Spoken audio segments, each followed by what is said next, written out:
మనం ఎందుకు చేసిండు, మనము పుట్టిన యొక్క ఉద్దేశం ఏంటిది అనేది కొన్ని మాటలు ధ్యానం చేసుకుందాము. ఎహెచ్కేలు గ్రంథము 28వ అధ్యాయము 11వ వచనాన్ని కొద్దిగా ఎవరైనా చదవగలిగిన వాళ్ళు ఫాస్ట్ చదివితే మనం కొద్దిగా ముందుకు వెళ్ళొచ్చు.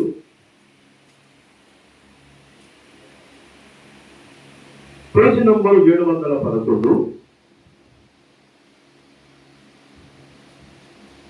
28వ అధ్యాయము 13వ వచనం.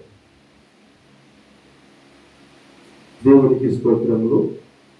వాక్యం ఏం చెప్తున్నదంటే, దేవుని తోటలకు ఏదెనులో నువ్వు ఉంటివి, మాణిక్యము, గోమేధికము, సూర్యకాంతము, మణి, రక్తబంధపు రాయి, సురిమాని రాయి, మరకతము, నీలము, పద్మారాగము, మాణిక్యమైన అమూల్య రక్తములతోనూ బంగారముతోనూ నువ్వు అలంకరింపబడి ఉన్నావు. అంటే మొదటిగా దేవుడు చేసిన ఒక దూత యొక్క నిర్మాణం ఎలా ఉన్నారంటే, ఇన్ని రకాల మెటీరియల్ తీసుకొని లాస్ట్ కట్టే బంగారముకు ఈ ముత్యములు రక్తములను పొదిగించి ఒక దూతను తయారు చేసిన తర్వాత ఆ దూత ఏమైపోయిందంటే 17వ వచనం ఉంటుంది, 17వ వచనం ఎవరైనా ఇప్పుడేం చదవండి. నీ సౌందర్యము చూసుకొని నీవు గర్వించిన వాడవైతివి. చాలా ఇక్కడ పరలోక రాజ్యములో దేవుడు దూతను ఎంత చక్కగా చేసిందంటే, మాణిక్యము, గోమేధికము అని కొన్ని రాళ్ళు తీసుకొని బంగారముకు పొదిగించి దేవదూతను చేస్తే ఆయన చేసిండు, దేవునికి వ్యతిరేకంగా ప్రవర్తించాడు. దేవునికి వ్యతిరేకంగా ప్రవర్తించాడు. ఆయన ప్రవర్తించిన తర్వాత దేవుడు అతను ఏం చేసిండంటే, యెషయా గ్రంథము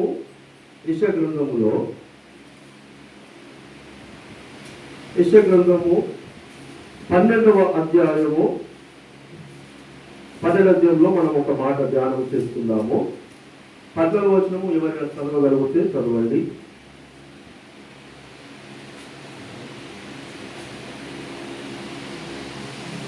ఫలితముగా 14వ అధ్యాయము 12వ వచనం. సరే, దేవునికి స్తోత్రం. మేఘమండలం ఎప్పుడును మహోన్నతులతో సమానంగా చేసుకుంటును. అంటే దేవుడు ఏ దూతనైతే తయారు చేసిండో అతను దేవునితో సమానంగా ఉండాలని దేవునికి వ్యతిరేకంగా తయారైనాడు. దేవునికి వ్యతిరేకంగా తయారైన తర్వాత ఇతని ద్వారా పరలోకం అనేది పాడైపోతుందని దేవుడు గమనించి అతని అక్కడికి నెట్టివేస్తే ఈయన పాతాళములో ఒక మూల నరకములో పడవేయబడ్డాడు. పడవేయబడ్డ తర్వాత ఆయన ఏం చేసిందంటే, ఈ పడవేయబడ్డ వ్యక్తితోటి ఇంకా కొన్ని కోట్ల మంది దూతలు కూడా పడవేయబడ్డారు. అయితే వీళ్ళందరి యొక్క ఉపాయం ఏమిటంటే, దేవుడు ఏది చేసినా దాన్ని పాడు చేయాలి అని ఈ సాతానుకు సంబంధించిన ఒక కుయుక్తి అన్నట్టు. అప్పుడు దేవుడు ఒక ఆలోచన చేసాడు. రోడ్డు రాసిన పత్రిక 16వ అధ్యాయం 20వ వచనంలో, రోమ 16వ అధ్యాయము 20వ వచనం. సమాధానకర్తైన దేవుడు, దేవునికి స్తోత్రాలు. దేవునికి వ్యతిరేకంగా ఏ సాతాను అయితే పనిచేసి మనం అందరి పడేలా చూస్తున్నాడో వాని తలను పుట్టిన మన కాళ్ళతో దేవుడు తొక్కాలని మనం పుట్టించినాడు. అందరూ కొద్ది గట్టిగా అలలు చెప్పాలి. ఇది ఆరాధన సమయం కాదు కనుక చెందాలన్నట్టు అందరం కొద్దిగా ఉద్యోగం ఉండాలి. ప్రేజలా. మరి ఆనందాలు ఎందుకు పుట్టించినట్ట? సాతాను తలను శీఘ్రముగా. ఎందుకంటే దేవుడు వాడిని ముత్యములతో రక్తముతో చేస్తే వాడు చేసిన దేవునికే వ్యతిరేకమైన ఆలోచన చేసిండాడు. అందుకే దేవుడు చేసిన అతన్ని పాతాళం అనే ఒక మూల నరకములు. బైబుల్ అందరి దగ్గర ఉంటే చదవాలి, మీరు చూడాలి ఇది నిజమా కాదా అనేది కూడా మీరు తెలుసుకునే 10 మందికి చెప్పగలుగుతారు. దేవునికి స్తోత్రం. హల్లెలూయా. ఇక్కడ సాతానుడు మరి దేవుడు అంత కష్టపడి సాతాను తయారు చేస్తే వాడు పాతాళమైన నరకంలో పడి ఉన్నప్పుడు దేవుడు ఏం చేసిందంటే ముత్యములతో రత్నములతోటి చేస్తే గర్వం వచ్చింది కనుక మట్టితో చేద్దామని దేవుడు ఆలోచన చేశాడు. Praise the Lord. హల్లెలూయా. ఇక్కడ 139 కీర్తన 16వ వచనములో మనం ఒక మాటను గమనించుదాము. 139 కీర్తన 16వ వచనం కొద్దిగా ఫలితముగా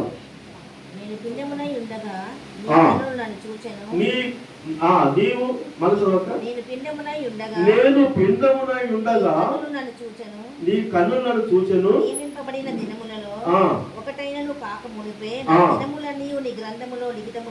దేవునికి స్తోత్రం. దేవుడు ఏం చేసిండట, ఇక సాతానుడు అట్లా అయిపోయింది కదా, వాటితో పాటు కొంతమంది దూతలు కూడా అట్లా అయిపోయారు కదా అని ఒక ప్లాన్ చేసిండట. ఒక మనిషిని ఏ టైములో 3 నెలల ఎంత హైట్ ఉండాలి, 6 నెలల ఎంత హైట్ ఉండాలి, సంవత్సరంలో ఎంత పొడుగు ఉండాలి అని లెక్క రాసుకున్నాడు ఒక గ్రంథంలో. దేవునికి స్తోత్రాలు. రాసుకొని ఒక పిండంగా తల్లి కడుపులో వేసిందట. దేవునికి స్తోత్రం. హల్లెలూయా. ఇక్కడ ఎఫెసీ రాసిన పత్రిక 1వ అధ్యాయము 4-6 కలిసి ఉంటాయి. దయచేసి కొద్దిగా చదివి సహాయం చేయండి. ఎవరైనా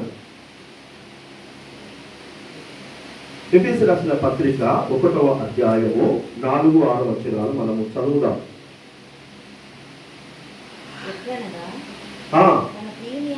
ఉచితముగా మనకు అనుగ్రహించిన మన కృపా మహిమకు కీర్తి కలుగునట్లు ప్రకారమైన దయా సంకల్పము చొప్పున యేసుక్రీస్తు ద్వారా తన కుమారునిగాను స్వీకరించుటకై మనలను ముందుగా తన కోసం నిర్ణయించుకొని మనము తన ఎదుట పరిశుద్ధులమును నిర్దోషులమై ఉండవలనని జగత్పునాది వేయబడక మునిపే ప్రేమ చేత ఆయన క్రీస్తులో మనలను ఏర్పరచుకొనెను. దేవునికి స్తోత్రం. హల్లెలూయా. దేవుడు ఏం చేసిండట, ఆయనకు మనం పిల్లలుగా ఉండాలట. ఎవరికి? దేవునికి మనం పిల్లలుగా ఉండాలని, దేవుని పిల్లలుగా ఉండడానికి ఆయనకు కొడుకులుగా మనల్ని ముందు చేసుకొని మన తల్లిదండ్రులకు మనల్ని ఒక గిఫ్ట్గా దేవుడు ఇచ్చింది. హల్లెలూయా. అయితే ఈ భూమికి వచ్చిన మనం ఎట్లుండాలి? పరిశుద్ధులముగా ఉండాలి, నిర్దోషులముగా ఉండాలి. ఎందుకు అంటే పరలోకంలో ఏమైపోయింది, పరిశుద్ధత ఉడగొట్టుకున్నాడు. ఆయన సౌందర్యం చూసుకొని గర్వించాడు. నా అంత అంగంగా లేరు, నేను చాలా బాగున్నాను అని చెప్పేసి ఆయన గర్వించాడు. కనుక ఆ అందం అంతా ఏమైపోయింది, పాతాళమైన నరకములో ఒక మూలకు పోయబడింది. కనుక దేవుడు తన గ్రంథములో మనం ఇంకా పుట్టక ముందే రాసుకుంటాడు. అక్కడ మన దినములు అన్ని రాక అందుకే వాక్యం ఏమున్నది, ఎప్పుడాక మనము క్రీస్తులో ఉన్నమాట. జగత్ పునాది జగత్ అంటే ఏంటిది మరి? భూమి లేకముందే మనం క్రీస్తులో ఉన్నాము. దేవునికి స్తోత్రం. అయితే క్రీస్తులో ఎక్కడ ఉన్నాము అనేది కూడా మనము ఇర్మియా గ్రంథం 10వ అధ్యాయం 13వ వచనం గమనించుదాం. ఇర్మియా గ్రంథము 10వ అధ్యాయము 13వ వచనము కొద్దిగా ఫలితముగా. ఇర్మియా గ్రంథము 10వ అధ్యాయము 13వ వచనం.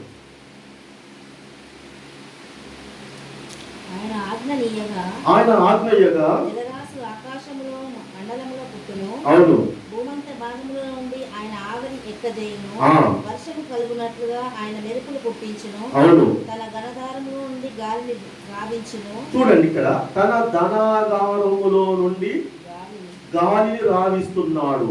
ఇప్పుడు మనము ఈ బీరువా ఉన్నది, మన ఇళ్ళలో కూడా బీరువాలు, ఆ బీరువాలో మనం డబ్బులు పెట్టుకుంటాం. డబ్బులు ఇంగ్లీష్ ఏమంటారు? మనీ అంటారు. ఇంకా సార్వాల కాలానికి ముందు ఒక మనిషి ఆత్మను కూడా మనీ అనేటోళ్ళు. సార్కు మన తెలుసు తెలియదు. ముస్లింలు మాట్లాడుకుంటారు ఏమైనా కానీ మనునంత కాలమే బిడ్డ. మనం ఏంటంటే అంటే మనము బీరువాలో ఏ విధంగా డబ్బులు దాచుకున్నామో దేవుడు క్రీస్తులో మనల్ని కూడా అక్కడ దాచిపెట్టుకున్నాడు. హల్లెలూయా. అయితే మనం ఎట్లా బతికినాం? అప్పుడు గాలితోటి బతికినాం. తన ధనాగారములో నుంచి అక్కడున్న గాలి ఇక్కడ రాకస్తాడు. Praise the Lord. హల్లెలూయా. క్రీస్తులో మన దేవుడు ఒక గ్రంథములో రాసుకున్నాడు. ఆ గ్రంథ ప్రకారం మన హైట్, మన పర్సనాలిటీ, మన వెయిట్ అంతా రాసుకున్నట్టుగానే దేవుడు గ్రంథములో రాసుకుంటున్నాడు. అక్కడ వ్యక్తిని ఆత్మ ఉన్నది, అక్కడ ఆల్రెడీ క్రీస్తులో ఉన్నది. Praise the Lord. హల్లెలూయా. అంటే ఎందుకు ఇదంతా ప్రోగ్రామ్ జరుగుతుంది అంటే సాతాను తలను చితకడగొట్టడానికి. కానీ ఇప్పుడేమవుతుంది అంటే సాతానే చేర్చుకునే వాళ్ళు ఉంటున్నారు చాలా మంది కూడా. అయితే ఇక్కడ దేవుని యొక్క వాక్యములో మనము ఆది కాండము 2వ అధ్యాయం 7వ వచనం ఒకసారి అందరూ తెలిసిన విషయమే, నోటి కూడా మీరు చెప్పచ్చు నోటి మీరు చెప్పండి. దేవుడైన యెహోవా నీలమంటితో నరుని నిర్మించి వాని నాసికారంధ్రంలో జీవవాయువును ఊడగా నరుడు జీవాత్మయుడు. ఇక్కడ గమనించండి, దేవుడు మట్టిని తీసుకున్నాడు, బొమ్మని చేసాడు. రైజలా బొమ్మని చేసి ఏం చేసాడు? తన ధనాగారంలో ఆత్మను నోటితోటి గుంజుకొని ఇక్కడ ఉన్న మట్టిలో ఊదినప్పుడు మన జీవాత్మ. హల్లెలూయా. ఇప్పుడు మీరు ఎవరైనా కానీ గాలి పీలుస్తూ విడుస్తూనే బతుకుతాం, కానీ లేకుండా మనకు బతుకు లేదు. మీరు గాలి పీలుస్తూ విడుస్తూ ఉన్నప్పుడు 2 అక్షరాలు వస్తాయి. పీలుస్తున్నప్పుడు ఏ అక్షరం వస్తుంది, విడుస్తున్నప్పుడు సు అక్షరం వస్తుంది. ఇట్లా చూడండి, చెక్ చేయండి. ఏ దేవునికి స్తోత్రాలు. అంటే నువ్వు దేవుని నమ్మకుండా నీలో యేసు ఉన్నావు. అంటే నీ శరము యేసు ద్వారా చేయబడ్డది. యేసు ప్రభు వారే నిన్ను ఒక గ్రంథంలో రాసుకున్న ప్రకారం నేను తయారు చేసి భూమి మీద పంపించిండు. Praise the Lord. హల్లెలూయా. ఇక్కడ ఇంకా ఇర్మియా గ్రంథములో 10వ వచనంలో ఒక మాట ఉన్నది, మనము చూద్దాము. ఇర్మియా గ్రంథము 10వ అధ్యాయం 10వ వచనము. ఇర్మియా గ్రంథము 10వ అధ్యాయము 10వ వచనము. యెహోవాయే నిజమైన దేవుడు కాదు, సారీ తమ్ముడు, యోబు గ్రంథం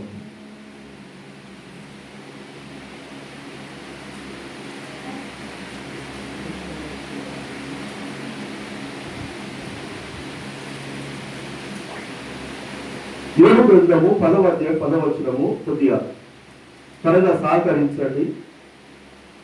ఒకడు పాలు పోసినట్లు నన్ను పోసితివి కదా. ఇక్కడ చూడండి, ఇక్కడ అందరు చూడండి.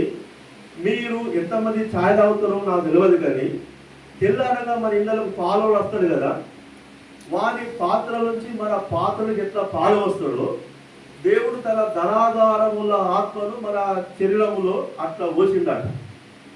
Praise the Lord. హల్లెలూయా. ఇంకా మనము కొంతమందిని బొమ్మరీలు కానీ మట్టి ఇల్లు కట్టుకున్నప్పుడు ఎట్లయితే మన మట్టిని విసికి ఒక రూపము అనుకుని చేస్తామో దేవుడు కూడా మన అట్లా చేసిండట. Praise the Lord. నెక్స్ట్ చూడండి, మనకున్న శరం ఎవరిది? యేసు ప్రభుది. కానీ మాకు ఆ దేవుడు ఎందుకమ్మా? మాకు ఆ దేవుడు అయిరాడు, మేము అది రానే కాదు, మా చుట్టాలు లేరు, బంధువులు లేరు, మేము ఆ దేవుడు అసలు ఆ శరీరమే యేసు ప్రభుది. ఆయనే పరివాడ నిన్ను ఒక ప్రోగ్రాం పెట్టుకొని నీ శరం ఎట్లా ఉండాలని చెప్పేసి అంత ప్రోగ్రాం పెట్టుకొని దేవుడు చేస్తే ఆ చేసే దేవుడు మాకెందుకే? మాకు అద్దే క్రిస్మస్ అంటే అర్థం కేక్ తింటాం, కానీ ఇక మేము మాత్రం ఆ మతంలోకి రావడం మాకు మా ఊరు ఒప్పుకోరు. అరే మీ ఊరు కూడా ఆయన శరీరమేనా? Praise the Lord. మీ ఊళ్ళో ముక్కులా ఉన్న ఆత్మ ఎవరిది? యేసు ప్రభు ఆత్మనే. ఇంత ప్రోగ్రాం పెట్టుకొని కూడా ఇంకా చూద్దాం మనం. ఎముకలు ఎవరి? యేసు ప్రభుయే. ఇప్పుడు ఎముకలు అంటే ఒక క్రిస్టియన్స్ గా ఉన్నాయా? బొక్కలు అప్పుడు ఒక క్రిస్టియన్స్ చదువుతారా? అందరు కూడా ఎముకలు యేసు ప్రభుయే. నెక్స్ట్ నీకున్న నరములు యేసు ప్రభుయే, నీకున్న ఎముకలు యేసు ప్రభుయే, నీకున్న మాంసం కూడా యేసు ప్రభుదే. దేవునికి స్తోత్రం. ఇదంతా ఎందుకంటే సాతాను తలకాయను దొక్కాలంటే నీకు బొక్కలు కావాలని అంత పెద్ద బొక్కలు పెట్టి తయారు చేసినాడు దేవుడు. దేవునికి స్తోత్రం. హల్లెలూయా. కనుక యేసుక్రీస్తు ప్రభువారు మరి ఒక జన్మదినము అంటే మనం చాలా మందిని కేకులు తీసుకొని చాలా గ్రాండ్ చేసుకుంటాం, కానీ ఈ విషయాలు తెలుసుకొని చెప్తే మంచిదని నా అభిప్రాయం. Praise the lord. అందుకే దేవుడు ఒక మాట అంటాడు, యేసుక్రీస్తు అందరికీ ప్రభువే. ఎందుకు ప్రభు అంటే ఆయనతోటే ఈ శరీరము ఆయనదే, లోపల ఆత్మ ఆయనదే, ఎముకలు ఆయనదే. కనుక ఇప్పుడు మనకు ఎముకలు పెట్టింది ఎవరు? దేవుడే. మరి ఈ మోకాళ్ళ నొప్పులు నడుపులు వస్తే మనం ఏం చేస్తాము? హాస్పిటల్ కూడా అనుకుంటాం. కానీ ఇక్కడ మన హెబ్రీ పత్రికలో ఒక మాట ఉన్నది. హెబ్రీ రాసిన పత్రిక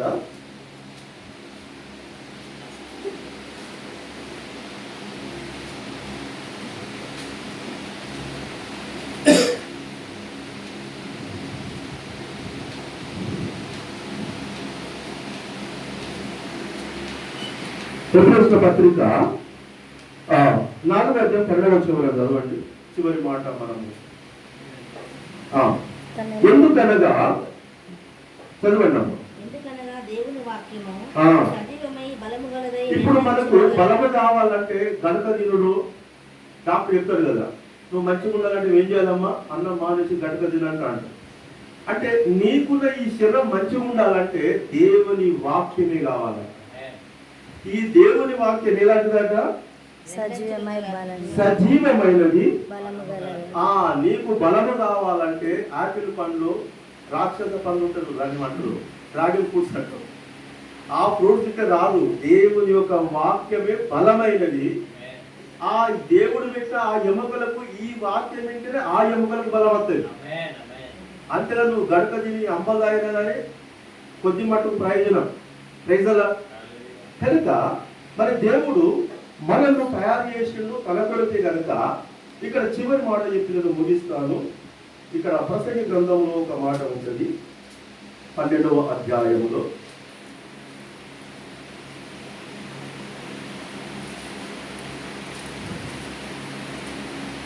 పన్నెండవ అధ్యాయం 7వ వచనం.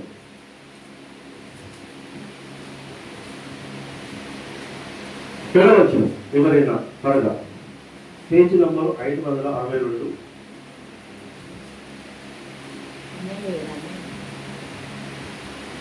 మన్నైనది వెనకటి వలె మరలా భూమికి చేరను. ఆత్మధారణ దయచేసిన దేవుని యొద్దకు మరలా. ఇప్పుడు నీ బొంతులో ఉన్న ఆత్మ ఎవరిది?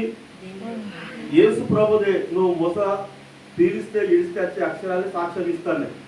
నువ్వు నమ్మినా నీలో ఉన్న ఆత్మ యేసుదే, నమ్మకం యేసుదే. అయితే జగత్ పునాది వేయబడక ముందు ఏర్పాటు చేసిన దేవుడు మళ్ళీ అక్కడికే ఆయన దగ్గర నువ్వు రావాలని దేవుడు అనుకుంటాడు. హల్లెలూయా. ఈ దేవుడు చేతులతో చేసిన ఈ యొక్క శరీరము ఎట్లా మటలుగా పోతుంది. అయితే ఇక్కడ మనకు తెలియని విషయం ఏంటంటే మనకు ఒక 2 మరణాలు ఉన్నాయి. ఒకటి ఈ లోకంలో చచ్చిపోవడం ఒక మరణము, నరకం అనే పాతాళంలో కాలడము రెండో మరణం అట. ఆ రెండో మరణం తప్పించడానికి యేసు ప్రభువు ఈ లోకంలోకి వచ్చింది. దేవునికి స్తోత్రాలు. ఇప్పుడు యేసుని ఎందుకు నమ్ముకోవాలంటే ఆయన ఇచ్చిన ఆత్మను మనం అగ్గిలో నాడబెట్టకుండా ఆయన దగ్గర ఉంచుకోవడానికి నమ్ముకోవాలి అంతే. హల్లెలూయా. కనుక ఇక్కడ కూర్చున్న మనం అందరము యేసుక్రీస్తు ప్రభువారు మనము ఆ భయంకర మంటలో కాలకని ఒక ఎర్ర పెండలు ఆయన నరక